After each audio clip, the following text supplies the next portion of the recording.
Jésus-Christ est le même hier, aujourd'hui et éternellement. Hébreux chapitre 13 verset 8. Lettre circulaire 16.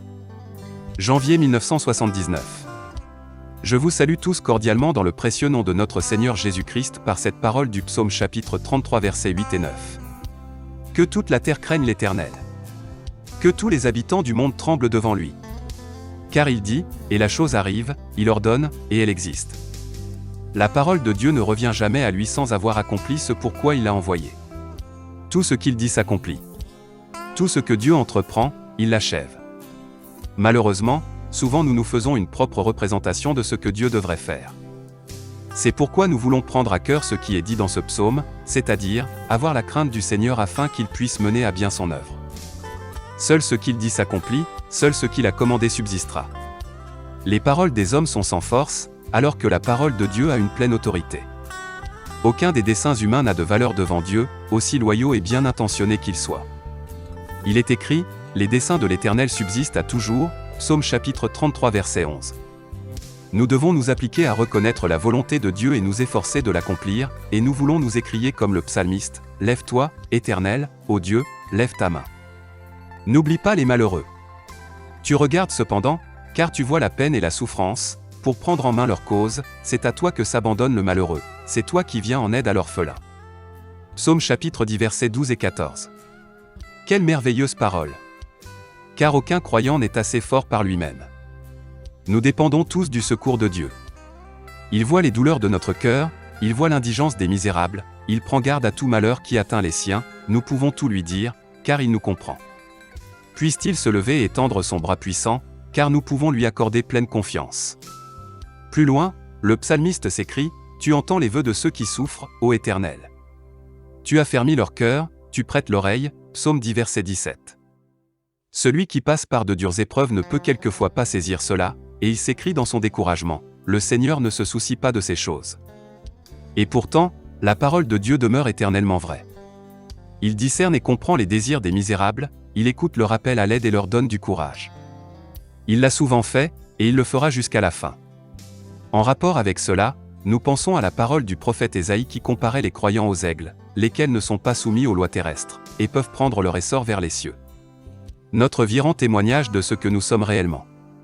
En Jésus-Christ, nous avons une pleine délivrance et nous sommes destinés par Dieu aux desseins les plus élevés. Nous devons prendre conscience de cela.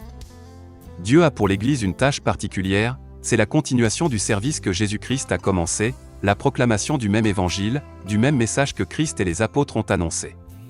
Que la même puissance de Dieu puisse donc être manifestée, et de la même manière. L'Église constitue le corps du Seigneur, et elle est l'instrument entre les mains de Dieu par lequel il agit sur la terre. Jusqu'à la fin, elle exécutera le même ordre de mission et la même tâche divine. Il s'agit de réaliser le plan du salut divin. Les projets particuliers que nous avons conçus ne sont que des obstacles à cette réalisation. Ce que nous désirons voir, c'est l'œuvre de Dieu en action au milieu de nous. Les propositions faites avec les meilleures intentions ne comptent pas, à moins que nous ne nous tenions sous l'inspiration du Saint-Esprit, et ne reconnaissions par révélation divine ce que Dieu veut. Point de vue prophétique. Qu'il n'y ait pas parmi vous un grand nombre de personnes qui se mettent à enseigner, Jacques chapitre 3 verset 1. C'est ce que nous dit Jacques. De la même manière, nous pourrions faire remarquer que rares sont ceux qui peuvent accomplir un ministère prophétique. La parole prophétique doit être touchée avec circonspection. La lettre seule ne suffit pas, car on peut mal la comprendre, si l'on n'est pas sous la direction du Saint-Esprit. Avant de pouvoir accomplir une tâche, on doit avoir été désigné par Dieu à cet effet. Ce n'est que lorsque nous prenons la place que Dieu nous a donnée que nous pouvons aussi accomplir la tâche qui nous a été attribuée. Nous devons constamment nous éprouver pour savoir si c'est le Saint-Esprit qui agit, ou bien si c'est un esprit religieux. Chaque fois que le Saint-Esprit est à l'œuvre dans l'Église, Jésus-Christ est glorifié, et les fruits de l'Esprit sont manifestés. Aucune manifestation des dons de l'Esprit, ou aucun ministère suscité par l'Esprit de Dieu, ne peut être exercé sans que les fruits de l'Esprit ne soient manifestés au travers d'eux. Nous vivons dans un temps où n'importe quoi est désigné comme venant de Dieu ou de l'Esprit. Cependant, nous entravons Dieu et lui faisons obstacle, si nous ne lui accordons pas la place qui lui revient de droit. Celui qui n'a saisi la parole de Dieu que par son intelligence échouera certainement. Au temps de la première venue du Seigneur, il y eut suffisamment d'hommes religieux qui ne comprirent pas la façon d'agir de Dieu. Ils avaient bien la lettre de la parole, mais il leur manquait l'éclaircissement au travers de l'Esprit pour en voir l'accomplissement. La parole parlée devint la parole écrite, et la parole écrite doit devenir une parole révélée. Elle est alors vivante et agissante. Dans le ministère du prophète Élie, nous avons un exemple frappant du soin avec lequel doit être traitée une charge prophétique. Sitôt après que cet homme de Dieu eut fait l'expérience puissante de la révélation de Dieu sur la montagne d'Horeb, le Seigneur lui dit, « Va, reprends ton chemin par le désert jusqu'à Damas, et quand tu seras arrivé, tu oindras Hazaël pour roi de Syrie. Tu oindras aussi Jéhu, fils de Nimshi, pour roi d'Israël, et tu oindras Élisée, fils de Shaphat, d'Abel-Méhola, pour prophète à ta place. » 1 Rois chapitre 19 versets 15 et 16. Chacun de nous pense peut-être qu'Élie aurait accompli sans délai ces 3 tâches, puisque le Seigneur les lui avait clairement ordonnées. Qui donc aurait pensé que, sur les 3 choses ordonnées, il n'en aurait accompli qu'une seule? C'est pourtant bien plus tard, pendant le ministère d'Élisée, alors qu'Élie était depuis longtemps entré dans la gloire, qu'Hazaël fut oint roi de Syrie, et Jéhu roi d'Israël. On peut lire cela dans 2 Rois chapitres 8 et 9. On serait en droit de se demander comment il est possible que le Seigneur donne clairement à un homme la tâche d'accomplir 3 choses, puis qu'il vienne le chercher avec tous les honneurs dans un char de feu pour le faire entrer dans le ciel, et cela sans qu'il ait accompli ce qui lui avait été ordonné de faire. Vous voyez. C'est ici que se trouve éprouvée la pensée spirituelle d'un homme. Ainsi qu'il est écrit, qui donc a reconnu la pensée du Seigneur, ou qui a été son conseiller? Le même esprit qui reposait sur Élie, reposait aussi sur Élisée, et le service qu'Élie avait à accomplir fut poursuivi par Élisée. Quelquefois, Dieu a parlé de certaines choses au passé, alors que celles-ci se situaient dans un lointain avenir, voyez Ésaïe chapitre 53.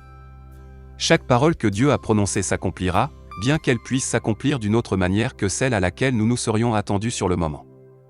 Nous demeurons souvent sous le coup de ce que le Seigneur a dit quelque chose, et nous pensons que cela doit s'accomplir au moment même, et avec tout cela, la chose arrive dans un autre temps, et de manière complètement différente que nous l'avions prévu. Oh, combien nous devons être particulièrement scrupuleux à l'égard de la parole prophétique et du ministère prophétique. Pour ce qui est des prophéties bibliques, les Juifs d'alors les ont manquées, malgré qu'ils en attendaient avec impatience l'accomplissement. Au retour du Seigneur Jésus-Christ, cela est pareil. Il en va de même en ce qui concerne le ministère prophétique dans l'Église, il faut abandonner toute chose à Dieu qui seul a la vue d'ensemble sur le tout, et il agira selon sa volonté et son conseil éternel. Déclaration du Seigneur. En rapport avec la parole écrite, il doit nous être montré combien il est important de voir toutes choses dans le temps juste, à la juste lumière et dans le contexte juste. Le Seigneur a catégoriquement donné cet ordre à ses disciples, n'allez pas vers les païens, et n'entrez pas dans les villes des Samaritains, allez plutôt vers les brebis perdues de la maison d'Israël. Matthieu chapitre 10 versets 5 et 6. Le Seigneur lui-même s'en est tenu à cet ordre. Jésus, étant parti de là, se retira dans le territoire de Tyr et de Sidon.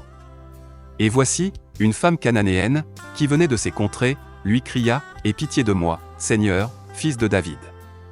Ma fille est cruellement tourmentée par le démon. » Il ne lui répondit pas un mot, et ses disciples s'approchèrent, et lui dirent avec instance, « Renvoie-la, car elle crie derrière nous. » Il répondit, « Je n'ai été envoyé qu'aux brebis perdues de la maison d'Israël. » Matthieu chapitre 15 versets 21 à 24. Le même Seigneur, après sa résurrection, donna l'ordre de mission en disant, « Allez, faites de toutes les nations des disciples. » Matthieu chapitre 28 verset 19. Il n'est plus question ici des Juifs, mais bien de tous les hommes. Nous voyons la même chose dans Marc 16.15, « Allez par tout le monde, et prêchez la bonne nouvelle à toute la création. » Et afin que ceci soit établi sur le témoignage de 2 ou 3 témoins, nous lirons encore dans Luc chapitre 24 verset 47, « Et que la repentance et le pardon des péchés seraient prêchés en son nom à toutes les nations. » Il est donc important que nous comprenions correctement les paroles du Seigneur. Si quelqu'un ne prend que la première déclaration du Seigneur, il peut conclure que l'Évangile n'est que pour les Juifs. Mais celui qui prend aussi les autres déclarations du Seigneur, reçoit une vue d'ensemble, et comprend que le Seigneur a commencé quelque chose avec les Juifs, et que la délivrance et le salut est pour l'humanité entière. Nous voyons donc qu'il ne suffit pas de dire « il est écrit », mais bien que nous comprenions correctement ce qui est écrit. Un exemple de Paul.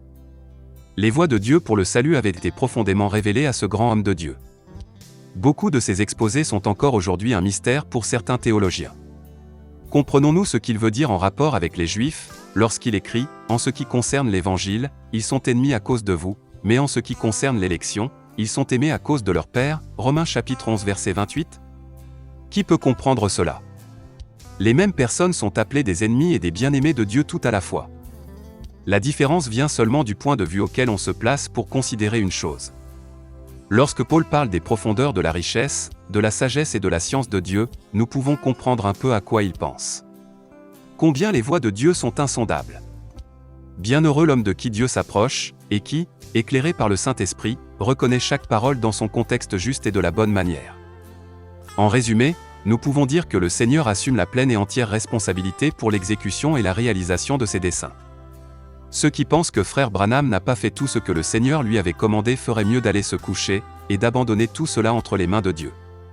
Ce n'est pas notre affaire, mais celle de Dieu de pourvoir à cela. Nous l'avons bien vu dans l'exemple d'Élie et d'Élisée. Dieu fait ce qu'il veut. Il prend les sages dans leur sagesse, et il fait grâce à tous les humbles. Souvent, par souci de l'œuvre de Dieu, nous essayons de nous représenter comment celle-ci doit se poursuivre. Celui qui est spirituel a une confiance illimitée en Dieu, et il sait que le Seigneur achèvera pour le glorieux jour de son retour l'œuvre qu'il a commencée. Jusqu'à quand encore? De toute manière, l'Écriture doit s'accomplir. C'est aussi une des raisons pour lesquelles nous voyons tomber les hommes dans des doctrines qui viennent directement des démons. C'est parce qu'il avait la vue prophétique de cela que l'apôtre Paul a écrit, mais l'Esprit dit expressément que, dans les derniers temps, quelques-uns abandonneront la foi, pour s'attacher à des esprits séducteurs et à des doctrines de démons, 1 Timothée chapitre 4 verset 1. C'est bouleversant d'entendre tout ce qui se passe dans ce monde. Le nombre des églises qui adorent le diable va chaque jour grandissant. Par moquerie, le Notre Père est dit à l'envers, le diable adoré ouvertement, et le soi-disant culte célébré au nom du Père, du Fils et du Saint-Esprit. Jusqu'où ces choses-là iront-elles avant que Dieu ne mette fin à tout cela? Des cultes religieux conduits de la manière la plus folle, trouvent des milliers d'adhérents. Les gens sont possédés par des démons, et ils n'ont plus aucune possibilité de penser clairement, si bien qu'ils tombent facilement dans les doctrines qui proviennent d'en bas. En plus de cela, il y a les diverses formes de religion païenne. Toutes ces choses ensemble forment un chaos dans lequel les hommes ne peuvent plus trouver leur chemin. Tous ces déraillements religieux sont pris comme motif pour lier et soumettre, lentement mais sûrement, tout ce qui ne fait pas partie de l'officiel Conseil mondial des Églises. À proprement parler, il n'y a que deux sources d'inspiration. L'une est divine, et l'autre est diabolique. Chaque homme, chaque communauté, tout ce qui est sur la terre, se trouve sous l'influence de l'une ou de l'autre source d'inspiration. L'Église du Dieu vivant se trouve sous l'influence divine et reconnaît la parole de Dieu comme seule mesure ordonnée pour la foi et la doctrine. Tous les autres seront trompés d'une façon ou d'une autre, et ils seront certainement conduits dans l'erreur. C'est à eux que s'applique, en réponse, ce passage biblique, avec toutes sortes de miracles, de signes et de prodiges mensongers, et avec toutes les séductions de l'iniquité pour ceux qui périssent, parce qu'ils n'ont pas reçu l'amour de la vérité pour être sauvés. Aussi Dieu leur envoie une puissance d'égarement, pour qu'ils croient au mensonge, afin que tous ceux qui n'ont pas cru à la vérité, mais qui ont pris plaisir à l'injustice, soient condamnés, 2 Thessaloniciens chapitre 2 versets 9 à 12. Seul celui qui est de la vérité acceptera en lui la vérité de la parole de Dieu, et par l'esprit de vérité, il sera conduit dans tout le conseil de Dieu, et il pourra discerner chaque erreur. Voyage missionnaire. L'année passée a été une des plus grandes, et des plus richement bénies dans le travail missionnaire. Dans le monde entier, des portes demeurent grandes ouvertes. Des églises officielles, comme aussi des églises indépendantes, demandent à entendre le message de Dieu. À Moscou, une des plus grandes églises était remplie de centaines de personnes lors de ma visite. Par la grâce de Dieu, nous avons le message de la parole révélée pour ce temps, le plein évangile de Jésus-Christ. C'est un grand privilège d'entendre ce que l'Esprit dit à l'Église maintenant, alors que nous sommes si près du retour du Seigneur Jésus. Que celui à qui Dieu ouvre les oreilles, qu'il écoute. Pensez à l'œuvre de Dieu dans vos prières. Vœux de bénédiction pour l'année 1979.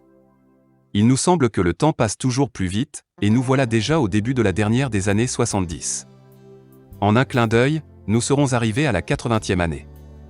Notre attente en Dieu devient toujours plus grande, notre désir de sa personne devient toujours plus fort, car aussi la venue du Seigneur s'approche de plus en plus.